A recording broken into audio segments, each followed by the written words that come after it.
আপনি বোঝার উপায় আছে? না না না আপনি কি বুঝবেন? না, এর মধ্যে উপাদান কি কি দিছে এটা তো আমরা বলতে পারবো না। আগে গরু আছে, গরু, মুরগি আছে, মাছ আছে।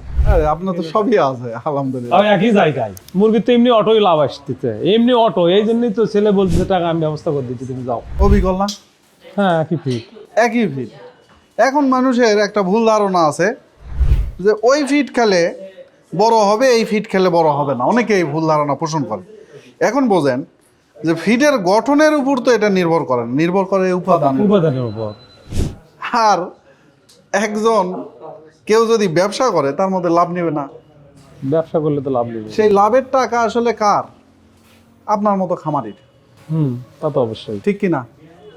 তারা কি পকেট থেকে নিয়ে এসে ব্যবসা করতেছে? না না না না।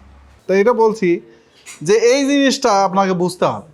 আমাদের বেশিরভাগ খামারি লসের সম্মুখীন হয় ফিডের উচ্চ মূল্যে। যতটুকু লাভ হতো কেজি প্রতি যদি 10 টাকা কমে, তা আপনার মনে করেন কারো কয়েক টন খাবার লাগে, তাহলে কত টাকা? এত টাকা লাভ হয় 1 টন বলেন তো। যাই হোক, আলহামদুলিল্লাহ, এই যে আমাদের যে ফিড মেশিন, ছোট ফিড মেশিন, কিন্তু ফিড বেরোচ্ছে অবিকল। আচ্ছা, এই ফিডও যদি আপনার কাছে যায় আবার বিক্রি করে, আপনি বোঝার উপায় আছে? না না না আপনি কি বুঝবেন? না, এর মধ্যে উপাদান কি কি দিছে এটা তো আমরা বলতে পারবো না। আগে বলতে পারবেন না? মানে আপনার কাছে বলে খোলা ফিডও বিক্রি হয়, বিভিন্ন কোম্পানি বিভিন্ন রকম ফিড আছে, খোলা ফিড নিয়েও অনেকে খাওয়ায়। তো এখানে কি আছে আর কি নেয় এটা তো আপনি জানলেন না। না, কিন্তু যখন নিজে করবেন, আমি নিজে করবো, 30টা উপাদান দেয়, আমি নিজেই খাওয়াবো। আপনি কি খাবেন সেটা যেমন হোটেলে খাওয়ার মতো, আর বাড়ির খাবার। বাড়িতে আমি কি খাবো, কি রান্না করবো আমার ব্যাপার, কোন মশলা দিব আর কোনটা দিব না আমার ব্যাপার। তা আমার খাবার যদি আমি ভালো মতো তৈরি করতে পারি, তাহলে পশুর খাবার বানাতে পারবো না?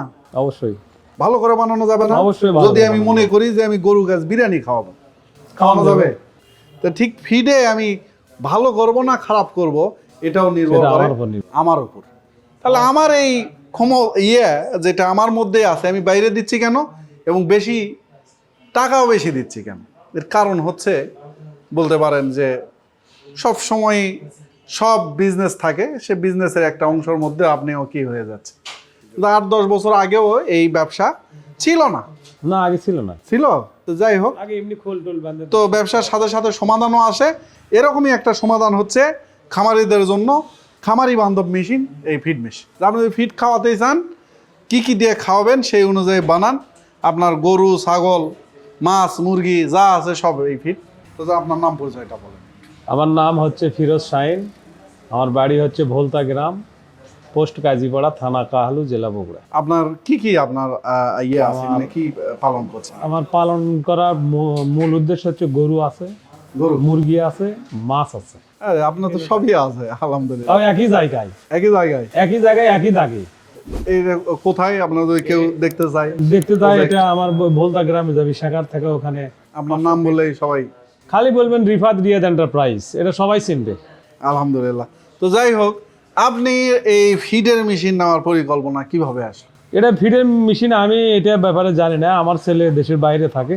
আচ্ছা, উনি ফারুক ভাইয়ের সাথে ডাইরেক্ট কথা বলছে আপনার সাথে, বলে করছে আব্বু ওখান থেকে একটা মেশিন লাও, যেহেতু খাদ্য তুমি কিনে নিয়ে আসো। অতএব আমি যে 12টা-15টা উপাদান আছে, এর সাথে তুমি কিছু দিয়ে নি উপাদান নিজস্বভাবে দিয়ে বানায়, ওদের চেয়ে ভালো ফিট হবে। আলহামদুলিল্লাহ। এই যে আপনার ছেলে যে শিক্ষাটা আছে, সেই শিক্ষার মাধ্যমে বুঝতে পারা, এটা হচ্ছে জ্ঞানীর লক্ষণ। তো আলহামদুলিল্লাহ, আপনি এসে যে দেখলেন, আপনি তো বললেন যে আমার ধারণা কিন্তু ছেলে বলছে। এখন বলেন যে এই যে আমরা ফিড আপনার চোখের সামনে বানালাম, এই ফিড এখন বাজারে উঠলে আপনি কিনবেন না? কিন্তু আসলে উপাদান দিয়েছে মাত্র 2টা দেখানোর জন্য, ডেমো। কিন্তু ফিড তো আর বুঝতে পারবেন না। তাহলে এই ফিড কত টাকা পড়লো? হয়তো আপনার 30 টাকা, 35 টাকা বা 40 টাকা পড়ছে। এই ফিড আমাকে আপনি পড়বে 37 টাকা 8 আনা পতন পড়বে, আর বাজারে তো 64 টাকা করে। 64 টাকা করে তাহলে আমি কিনে খাওয়াই তো 64 টাকা, প্রায় দ্বিগুণ।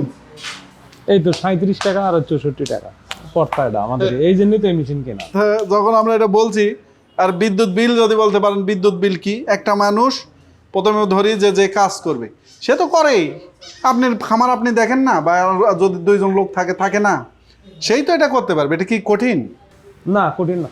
কঠিন বিষয় না। আর একটা যেটা বিষয় অনেকে মনে করে যে যদি নষ্ট হয়ে যায়, যারা মেকানিক্যাল বিষয় বোঝে তারা জানে যে এই মেশিন নষ্ট হওয়ার মতো কিছু নাই। উনি যেটা বললো যে 37 টাকা খরচ, উনি হিসাব করে আসছে 64 টাকা, আর সেটা হয় 64 টাকা, তাহলে দ্বিগুণ। ব্রয়লারের খাদ্য আপনি 3220 টাকা করে, তাহলে আর এইটার পড়ছে আপনি 37 টাকা করে ব্রয়লারের খাদ্য। তাহলে এখন ধরেন মুরগির তো এমনি অটোই লাভ আসতেছে, এমনি অটো, এই জন্যই তো ছেলে বলতেছে টাকা আমি ব্যবস্থা করে দিচ্ছি, তুমি যাও। আপনি এখন উপাদান নিয়ে অনেকে টেনশনে থাকে, যে কোথা থেকে উপাদান কিনবো, সেটা ও কিনছে, কিনে ফেলছে। আর দিলে ভুট্টা টুট্টা সব কিনছে তো আমরা, আলহামদুলিল্লাহ। কয়েক টন কেনা আছে। তো যে কয়েক টন বলছে, তার মানে অনেক কয়েক টন ফিড লাগে। এটা প্রতি ঘন্টায় 100 কেজির মতো উৎপাদন করবে বা তারও বেশি করবে। আমি 100 কেজি ধরে হিসাবে সুবিধাতে বলতেছি। 100 কেজি প্রতি ঘন্টায় বিদ্যুৎ বিল আসবে 50 টাকা, অর্থাৎ 2 টাকা করে কেজি প্রতি লাগবে বা তারও কম। আমি এটা হিসাবের সুবিধাতে বলতেছি। তো সেটাও যদি হয় তাও তার হিসাব অনুযায়ী প্রায় 25-30 টাকা এক্সট্রা লাগছে। তাহলে 1 টন, উনি বলছে কয়েক টন, 1 টনের হিসাবে আসে। 1 টনে যদি 10 টাকা করে হয় তাহলে আপনার 10,000 টাকা, 30 টাকা হলে 30,000 টাকা। 1 টন দিয়ে যে খামারি 1 টন খাবার খাওয়ায়, মনে করেন 1 টন খাবার খাওয়ানোর একটা খামার আছে, সে কি এত টাকা লাভ করতে পারে? না না, যে হিসাব করলাম দিন শেষে যে লস হচ্ছে আসলে এই সিস্টেমের সিস্টেমে লস হচ্ছে এখন। সিস্টেমে লস হচ্ছে না। তো এই সিস্টেম আগে ছিল না, আগে খামারিরাও ভালো ছিল। এই সিস্টেম আসার পর থেকে সেই সিস্টেমে আমরা টাকা দিতে দিতে আমরা কি হয়ে যাচ্ছি, লসের সম্মুখীন।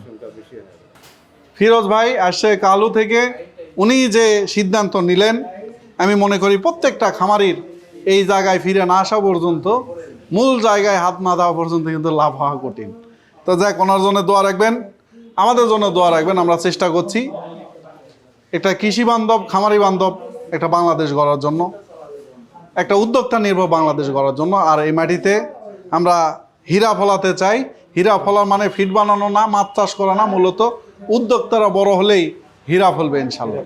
আমাদের স্লোগানে হচ্ছে মাটিতে হীরা ফলাই। তো সব ভালো থাকবেন, আপনাকে অসংখ্য ধন্যবাদ। আচ্ছা, আসসালামু আলাইকুম ওয়া রাহমাতুল্লাহ। ঠিক আছে।